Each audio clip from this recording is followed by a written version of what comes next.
This is 20 minutes of impact from the United States Energy Association Power Sector Podcast. I'm Herman K. Trabish. I've covered the power sector since 2006, and I currently report for Utility Dive. In this episode of the podcast series, my favorite guest, back for her fifth visit, is Autumn Proudlove, Managing Director for Policy and Markets with the North Carolina Clean Energy Technology Center, or NCCETC. Autumn is going to provide another of her exceptional summaries of the most recent policy events in U.S. grid modernization. Autumn spent over 12 years as researcher and director within CCETC's enormously informative 50 states quarterly updates on grid modernization, solar, EVs, and other policy topics. In that time, she's formed as clear a perspective on the evolution of the policy guiding the 21st century power sector as any analyst anywhere. So, Autumn, there continues to be a lot of policy activity in grid modernization. So I want you to give us an overview of the numbers, this recent set of numbers that you guys just published. But I want you to take it a little bit farther. I want you to tell me if you see in those numbers and the details of the regulatory and legislative actions behind them, if you see any indications of what I'm hearing could be $1.4 trillion in capital investment in the power system, much of it, I think, in distribution between now and 2030.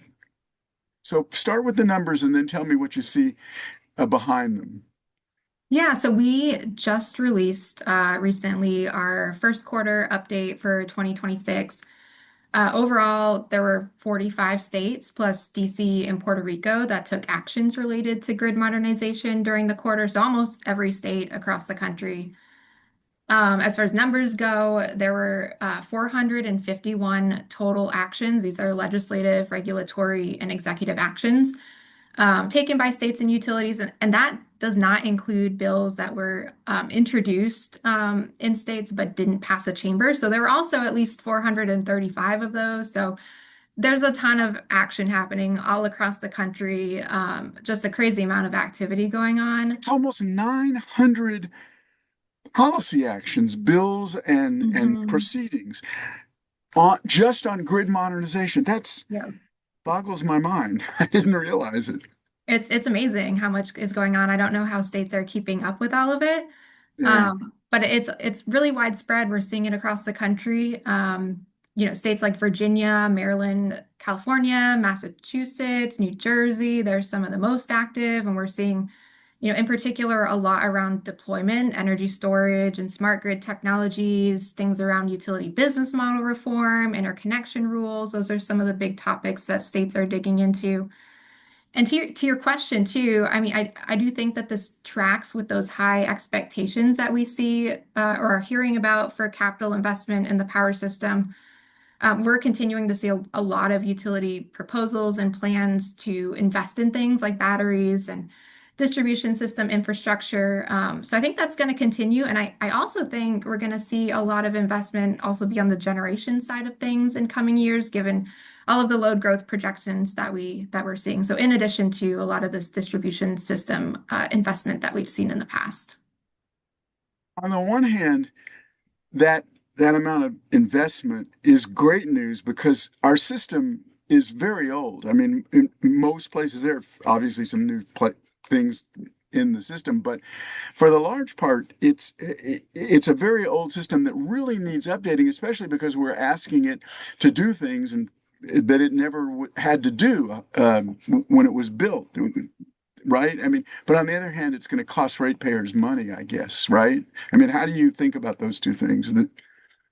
It's challenging, yeah, because there are needs and we're demanding more of our power system. We're facing a lot of storm damage, wildfire damage as well that we're having to deal with. So, a lot of these are necessary investments that you need to provide power. But I mean, you need to review and make sure that we're prioritizing investments and that we're doing it in the most cost-effective way possible. And there's some really interesting things happening, which we're going to talk about in a few minutes. So my next big question is I want you to talk about the policy updates, five top grid mod developments, because they have some really surprising advances in policy. I saw one state is doing performance-based regulation. It's considered a red state, and it's taking this very progressive idea. But give us an overview. I don't want to steal your thunder here. Give us an overview of those five top developments, and then we'll dig a little deeper on a couple of them. Yeah, so these are five things that our team thought were particularly impactful or interesting from this past quarter. The first one of those was a bill in Virginia where the General Assembly, they're requiring utilities and regulators in the state to implement grid utilization metrics. So that's a first of its kind bill. That's really exciting to see. The second action we identified was two executive orders from the governor of New Jersey. One of these was requiring a study on modernization of the traditional utility business model, and the other requires development of a virtual power plant program, as well as some accelerated development of transmission scale storage.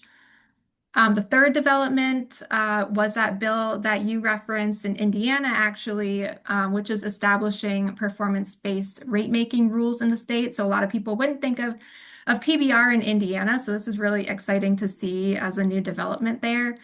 They are specifically requiring some performance incentive mechanisms around customer affordability and service restoration. So really hitting on topics that are high priority right now.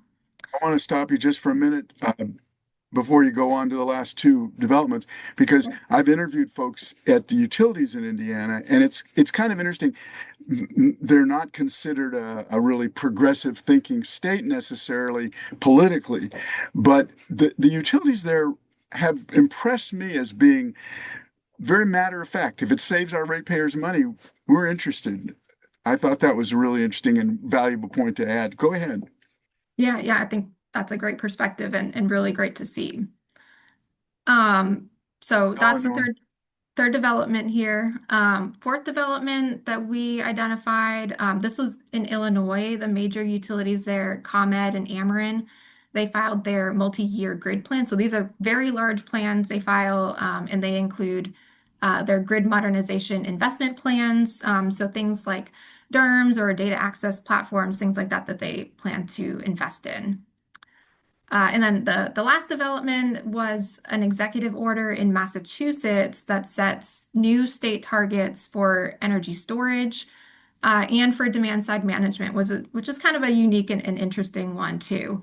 Mm. Um, in that order, it also has some language to promote VPPs and microgrids, time of use rates. So it's coming at it from a bunch of different angles, but it also actually is aimed at promoting affordability for ratepayers. So common theme across pretty much everything nowadays. Yeah. And some of these ideas, 5 years ago, you and I were having conversations about how challenging they were to get legislators and regulators to think about them. Demand reduction, storage. I think the California mandate for storage was just 2019, I believe it was. And now we're seeing it all over the place. And these performance-based rate making ideas, because Illinois' multi-year grid plan is also a part of performance-based rate making in a way. And we could talk about all of that stuff at great depth, but we're going to move on because I want my listeners to get an overview of what's going on in modernization. So I want to just isolate two of these top developments. I'm going to pick my favorite, and I'm going to ask you to tell us a little bit more about it. And then I'm going to ask you to pick your favorite and tell us a little bit more about it. Okay? All So right. so my favorite is Virginia's grid utilization bill, because it seems to me that is the idea of grid utilization is brand new, and it's spreading all the costs across the country, and it's involving a really wide range of technologies and interests. So tell me a little bit more about what is actually happening behind that bill. Yeah, so great pick. Grid utilization, I think it's something it's really picked up steam and is really gaining in momentum and attention across the country right now. And the Virginia bill, it's unique. It's the first bill of its kind. So they're kind of trailblazing here, and we'll see what happens there. But we're already seeing the concept show up in other states as well. Um, with this bill, I mean, I think some of the drivers here are affordability again and Right, load right. growth. Affordability, huge issue, and a major driver of energy costs is grid infrastructure. And then we're seeing a lot of load growth right now, especially in Virginia, which can drive the need for new infrastructure. So what this bill does, it requires the state's major utilities, Dominion and Appalachian Power, to provide detailed data on their grid utilization. So meaning, how much the system is being used relative to its maximum capacity. And then also to consider ways to increase their grid utilization. So, I think this has the potential to do a couple of things. First, it encourages load flexibility, another hot topic right now. So energy can be used when there's excess capacity, and then costs can potentially be spread over a larger amount of energy sales, helping affordability. And then second, you may be able to even avoid or defer the need for some new infrastructure investments because you're utilizing that existing infrastructure you have more fully. Well, So sorry to interrupt you, Autumn, but I just want to make it clear to listeners that may not be quite as familiar with this stuff as we are. Grid utilization, you said it, a certain very small percentage of the time, the system is being used to its maximum or very close to its maximum capacity. But a great deal of the time, it's being used at half its capacity. So the idea is if you know how much of your grid is being used at different times, then you can invite private sector activity to figure out ways to use the grid that exists that's not being used instead of building new grids. Mhm. Technology or infrastructure. Do you think I said that right? And I interrupted you, so I want you to continue and finish your thought. No, no, I think you hit the nail on the head. I think that's exactly it. You can potentially save costs for everyone. And it's also a lot faster to use existing infrastructure that's already built. So you have some potential for speed to power there if you're able to implement this well. So, I mean, I think the key is going to be in the implementation. So I'm excited to see how that pans out in Virginia. Yeah, and one of the key things about this bill is that it it doesn't mandate anything. It doesn't say utilities have to do this or have to do that.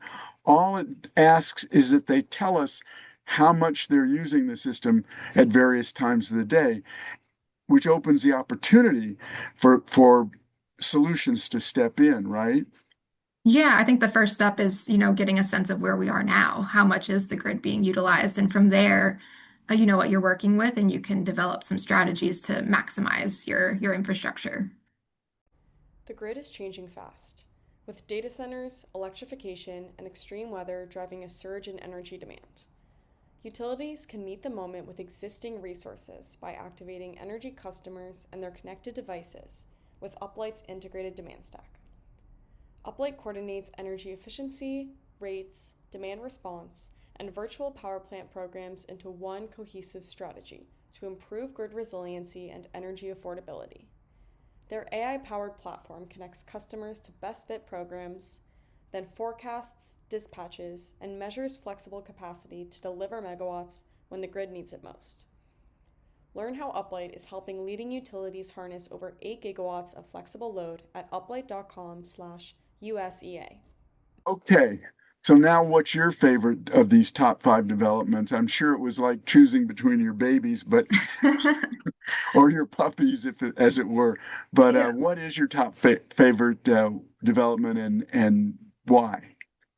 It was a really tough choice because there were so many interesting things that happened this past quarter. I think I have to go with the New Jersey executive orders, though. Again, both of these are trying to address energy affordability, but they're coming at it in different ways. The first order, it calls for a study on modernizing the traditional utility business model, which I think is really interesting. Really kind of getting to the root issue here in some cases. And it specifically says to consider opportunities to make the utility revenue model less dependent on capital investments. So I think it's something worth addressing. It's something worth figuring out because you've got this real tension between ratepayer interests and shareholder interests, and it's really kind of erupting in this affordability crisis we're seeing right now. So I think that's interesting. And if New Jersey comes up with some good ideas, I think that it could potentially help some other states too. And then there's another executive order that kind of goes along with that and addresses affordability in some different ways. And, notably out of that, it calls for the Board of Public Utilities to develop a VPP program. So again, tons of interest in the country in VPPs as well, and a tool to improve grid utilization. So we kind of come full circle here. Yeah. And I think high level. I mean, I could talk about the details. For instance, interconnecting renewable energy is a faster way to speed to power, and can increase, as you said, can increase grid utilization. But I want to just make a high level, and I'm going to make a. It's going to be a political observation, but I want to. I want you to notice, Autumn, you're my witness. I'm not going to name political parties. I'm just going to make the observation that these are very interesting and exciting new ideas that are being introduced by brand new governors. Mm. And it will be a big picture test of what brand new governors with these new ideas uh, uh, experience uh, in the political process as a result of taking this on. And I think that's really interesting. You see what I'm saying? Yeah, it will be interesting to see the impact kind of on their favorability later on. And I mean, it Yeah. says something that they felt the need, the desire to get involved in this in the first place, that they must be feeling or hearing the pressure already. Right, exactly. And usually it's the newest politicians coming to town who really are most in touch with the what people want, whereas people who have been in office for a while often, they think they've got the idea that they brought, but they don't realize that that's already failed. We're getting at the edge of politics, and I don't really want to do that. So let's move to the last question I want to ask you, Autumn. It's a big question. We don't have a whole lot of time left in this conversation, but I want you to tell us about these three top grid modernization trends that your paper, your update identifies. What are they, and why are they trends? Where are they going? Is, I guess, what I want to ask you. Sure. I'll go quick here. So the first trend we saw was utilities targeting load flexibility through large customers. So, we've been tracking demand response programs as a part of this report for a long time, but with, I think, all of the load growth and data center surge, we're seeing a pretty big uptick in efforts that are focused on large industrial customers specifically. So there's some legislation we saw, some new programs and proposals across the country. And in general, I'd expect to see more of this trend in the future, whether it's part of a large load tariff or a voluntary program or legislation. I think this idea is gonna, stay in people's forefront of their mind for a while. It's, it Um, feeds into grid utilization. It feeds into affordability. I've been doing a lot of Absolutely. reporting, and I'm seeing a lot of utilities interested in this. And doesn't NCCET have a policy update on large load tariffs, which is part of this? Yeah, well, we track actions on that states are taking related to large load customers, so including tariffs as well as legislation, other types of regulatory actions. So those are in our power decarbonization report. We also are partnered with the Smart Electric Power Alliance in producing the Delta database of emerging large load tariffs. So that's a public resource where we're tracking large load tariffs that are approved and proposed across the country. So a couple of good resources if people are interested in more on this topic. Okay, trend number two. All right, trend number two, this was decision makers pursuing utility participation in wholesale markets. So I think we've seen a bit of this over the past couple of years, especially in the Western US, of utilities and states joining existing wholesale markets. We saw a few developments this past quarter, a few new studies coming about. And I think we may see some of this continue, especially where things have been already set in motion in the West. But I do wonder with everything going on in PJM and all, it may be getting a bit of negative attention for wholesale markets, particularly states that are not currently involved in them, maybe thinking, okay, let's not go down this route at the moment. So I think it could put the brakes on this trend potentially. Of negative attention. PJM has really been Yep. under the gun. Yeah, but it's an interesting idea. But it's a really good point that you're making, because the discussion about moving into wholesale markets was when the load was flat, right? And now load Mhm. has started going up, and it doesn't quite fit anymore, perhaps. But we'll see. We'll see. It's a trend. We'll see where it goes. And trend number three, Autumn. Trend number three, with utilities deploying grid modernization technologies that are specifically aimed at integrating DERs. So things like advanced distribution management systems, ADMS, and DER management systems, DERMS.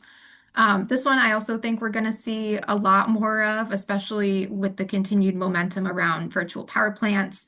I think these technologies are really needed to maximize the benefits of these programs and to scale them. So think we'll see more, and I think we'll see more, especially in conjunction with new VPP plans. Yeah, I'm doing a lot of reporting on that this year myself, and I think you're right. There are a number of efforts to realize the potential that many people like you have seen in VPPs, distributed energy resources, for many years, to what? Lower costs by increasing system utilization, by shifting the load, using flexible load to move it to where it can be more economical and without having to have new infrastructure. And it fits into the affordability question. And the size of these VPPs in the last few years has been growing in ways that a lot of people barely thought was possible. California had almost 500 megawatt VPP. Was it last year? I think last year. Yeah, I think so. Definitely advancing, and definitely people are trying to figure out how you scale these and really get some meaningful capacity benefits from them. Use these technologies for the benefit of the system as a whole. Yeah. So um, another vote for all these things that we see the system. That's why I track grid modernization, and that's why I have invited you on so often to the podcast, Autumn, is that the system is changing. It's becoming software driven. It's becoming more distributed. And it's in your policy update that we can see the granular measures that are being taken by state legislators and regulators to support what the system can do and these new possibilities. I'm going to leave it there. I'm not going to preach anymore, I promise. I want to thank you. My guest has been NCCETC Managing Director for Policy and Markets, Autumn Proudlove, and she's introduced the newest 50 States of Grid Modernization Policy Update, and it catalogs and describes the newest legislative and regulatory policy work on U.S. grid modernization. I also want to thank my producer, Melissa Brown. And as always, I want to thank our listeners for taking the time to check out the USEA Power Sector Podcast. Don't forget to subscribe, like, and share with everybody you know our quest for energy transition solutions.